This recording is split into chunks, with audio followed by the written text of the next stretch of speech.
वफाकी वजीर खजाना मिफ्ता इस्माइल ने कहा है कि IMF ने बजट और मालियाती इकदाम पर रजामंदी जाहिर कर दी है।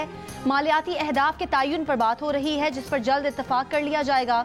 वजीर खजाना ने गैर मुल्की खबर एजेंसी से गुफ्तगू में उम्मीद जाहिर की कि मुज़ाकरात में कर्ज की रकम में इजाफा और बेल आउट पैकेज में 1 साल की तौसी हो सकती है। वो पुरुमीद हैं कि ये फैसला हो जाएगा।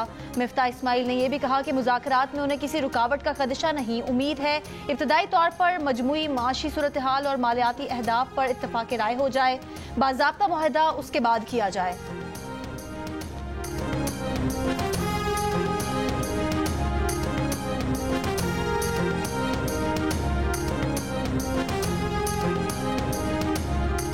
पाकिस्तान और IMF के मुज़ाकरात में अगले बजट से मुताल्लिक़ अहम पेशरफ्त। ज़राए के मुताबिक पेट्रोलियम मसनूआत पर हर माह 5 रुपये फ़ी लीटर लीवी और टैक्स वसूलियों का हदफ 7,005 अरब रुपये से बढ़ाकर 7,450 अरब रुपये करने पर इत्तेफाक।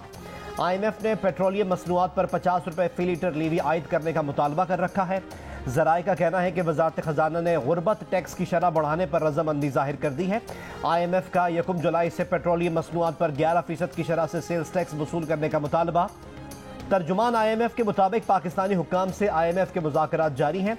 अगले साल के दौरान मैक्रो इकनॉमिक इस्तेहकाम बेहतर करने की पॉलिसीज़ पर बातचीत हो रही है। IMF आइंदा दिनों में स्टेट बैंक के साथ मिलकर मालियाती अहदाफ तय करेगा।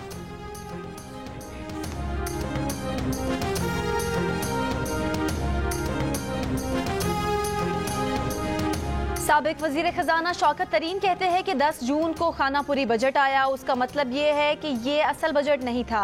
हमने रूस को खत लिखा था, ये जाकर सस्ता तेल लेते, टारगेटेड सब्सिडी देते। मौजूदा हुकूमत ने 6 हफ्ते तक कोई फैसला ही नहीं किया। शौकत तरीन ने दावा किया कि ये टैक्स देने वालों पर मजीद टैक्स लगा रहे हैं। 1 जुलाई से गैस और बिजली की कीमतें भी बढ़ जाएंगी। महंगाई की शरह 28% से 40% तक हो जाएगी।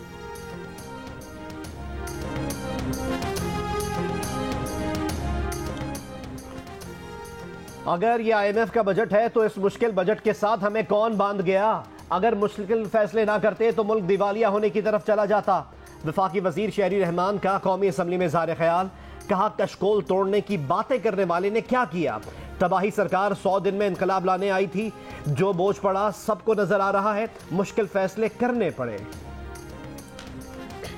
साबिक वजीर आजम इमरान खान कहते हैं कि 2 हुक्मरान खानदान कानून की हुक्मरानी में आने से इनकारी हैं। इन्हें कानून के जुमरे में लाना सबसे बड़ा चैलेंज है। खुशहाल रियासतों में कानून की हुक्मरानी होती है। गैर मुल्की मीडिया को इंटरव्यू देते हुए कहा कि पाकिस्तान भारत के दरमियान एक मसला है, वो है कश्मीर। मसला कश्मीर के हल के लिए पुरअज़्म क़यादत की ज़रूरत है। कहा ओवरसीज़ पाकिस्तानी मुल्क का अजीम असासा है।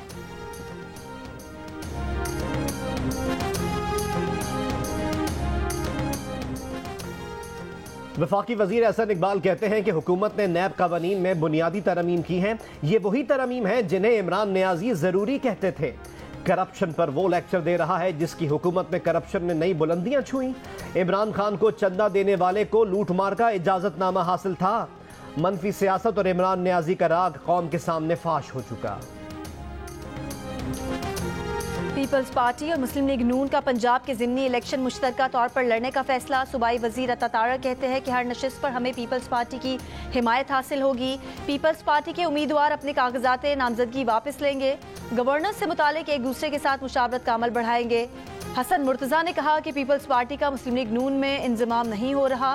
आम इंतखाबात में एक दूसरे के मद्दे मुकाबिल होंगे।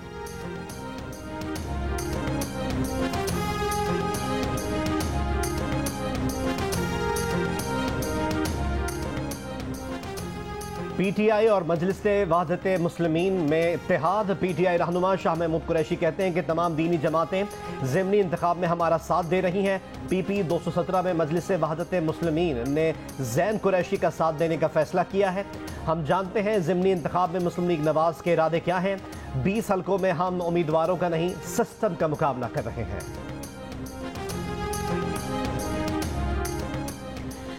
कौमी सलामती कमेटी का इजलास आज वज़ीर आज़म हाउस में होगा। इजलास में सिक्योरिटी सूरत हाल पर पार्लिमानी रहनुमाओं को ब्रीफिंग दी जाएगी। अस्करी क़यादत और कौमी सलामती के इदारों के सरबराहान इजलास में ब्रीफिंग देंगे।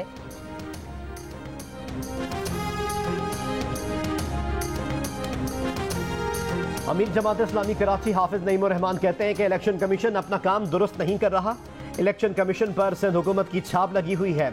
24 जुलाई को बल्दियाती और 27 को ज़िमनी इलेक्शन होगा। हमें वोटर लिस्टें नहीं दी जा रही हैं। कहा MQM ने वजारतें पकड़ी हुई हैं, गवर्नर की लाइन में लगे हैं। तमाशा ये है कि इस वक्त दो वोटर लिस्टें चल रही हैं।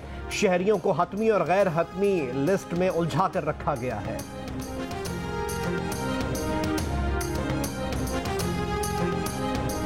सिंध हाई कोर्ट ने आमिर लियाकत के पोस्टमार्टम पर हुक्म इम्तना जारी कर दिया। जुडिशल मजिस्ट्रेट शर्की का फैसला मुअत्तल। अदालत ने कल कब्र कुशाई करके पोस्टमार्टम का हुक्म दिया था। दरख्वास्त आमिर लियाकत के बेटे और बेटी की जानिब से दायर की गई है। वुरसा ने पोस्टमार्टम की मुखालफत की थी।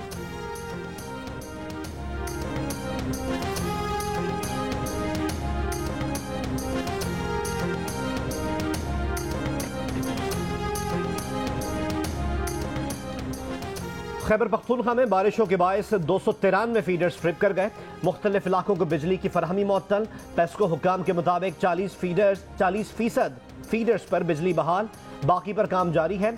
पेशावर में बारिश के बाद WSSP का अमला गली मोहल्लों और सड़कों पर जमा पानी निकालने में मसरूफ है। बेशतर इलाकों को क्लियर कर दिया गया।